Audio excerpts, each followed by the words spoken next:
Welcome back to the Wine Marketer's Radar. This week, we're talking leadership, memory, marketing, and momentum. From boardrooms to your browser, we'll explore the culture shifts that are shaping how consumers think, how businesses adapt, and what wine brands need to know now to stay relevant. This week's first story comes from the World Economic Forum, and it's about a big shift in how smart organizations are thinking about leadership, innovation, and resilience. According to new research highlighted at Davos, companies with intergenerational leadership saw up to 1.8% higher company value compared to those with older, more traditional leadership. Why? Because younger leaders bring something companies urgently need right now: digital fluency, early trend detection, and a deep understanding of social and environmental expectations. This is especially relevant as technology and AI evolve quickly, consumer trust becomes harder to earn, and sustainability becomes central to brand reputation. The report pulls together data from PwC, MIT Sloan, and McKinsey to show that younger leaders adopt emerging tech faster, especially generative AI. They drive more socially responsible decisions. They help boost innovation, adaptability, and long-term resilience. And here's the big all catch. Most corporate boards are not there yet. In the US, the average board member is 63 years old, and that number is still rising. This is not good, and this is why it matters to wineries. The wine industry loves to talk about legacy, and with good reason. History, heritage, craftsmanship are all a big part of what makes wine compelling.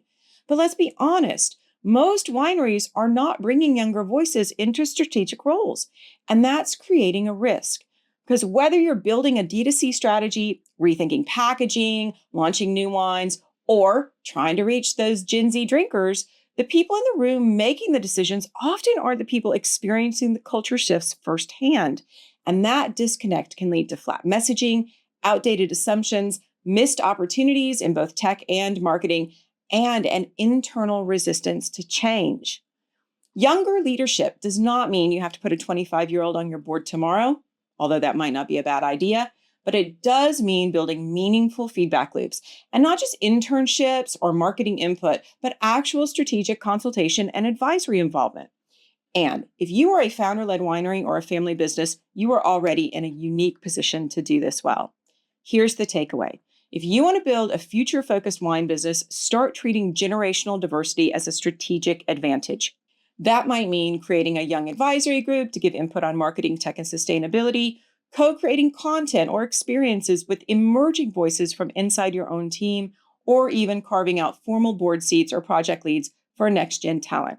Speaking of younger voices reshaping the future, let's talk ChatGPT. This week, OpenAI CEO Sam Altman gave one of his more revealing interviews, and buried deep in the product updates and roadmap talk was a fascinating observation about how different generations are using ChatGPT. Here's the gist in Sam's words. Older people use ChatGPT like a Google replacement.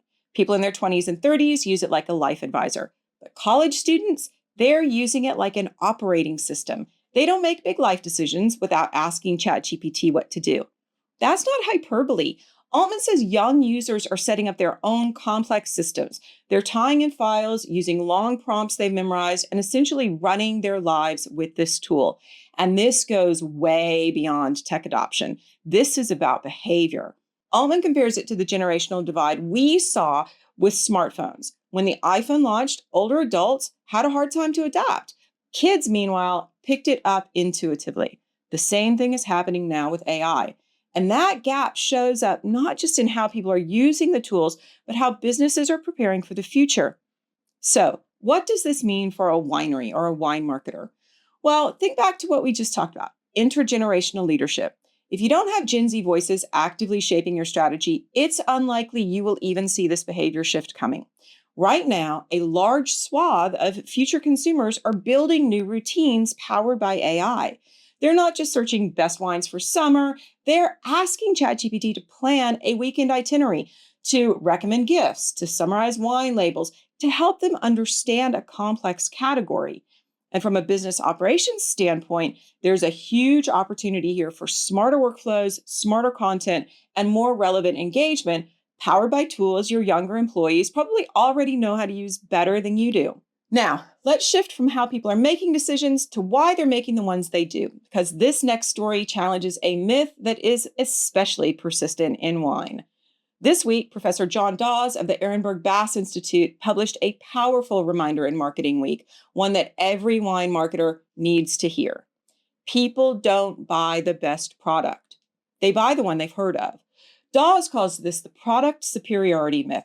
It's the idea, especially common among technically minded founders, that if your product is truly better, people will somehow figure that out. Or worse, that if your product isn't the best, you shouldn't advertise at all. But here's the reality. Most buyers don't compare every option. They don't read every label. They don't dive deep into winemaking specs or award lists. They rely on what they already know. And that knowledge comes from mental availability, which is a fancy way of saying, do they think of you when it's time to buy? And for most wine brands, the answer is often no. According to Dawes, the average consideration set in a B2B category is just 3 brands, even fewer for D2C. That means if you're not in somebody's head before they start browsing, you are not in the running at all. What gets you there? Consistent visibility, regular advertising, building familiarity over time before a customer is ready to buy. And this is a critical reminder for wineries stuck in the trap of our wine speaks for itself. Maybe it does, but if no one hears it, no one buys it. Visibility beats quality. I'm sorry to say it every time. Advertising isn't about tricking people into buying something mediocre. It's about making sure the right people know you exist. So when they're ready to buy, you are on their radar. Before we close, a small but powerful reminder that learning belongs to everyone. Did you know that Harvard offers over 100 free online courses across business, leadership, art, culture, and more, with even more on the way? At a time when political efforts are aiming to restrict access, especially for international students, Harvard is choosing to open its digital doors even wider. And we think that's worth celebrating. That's it for the Radar this week. If you need help with your wine marketing, be sure to check us out at fiveforests.com.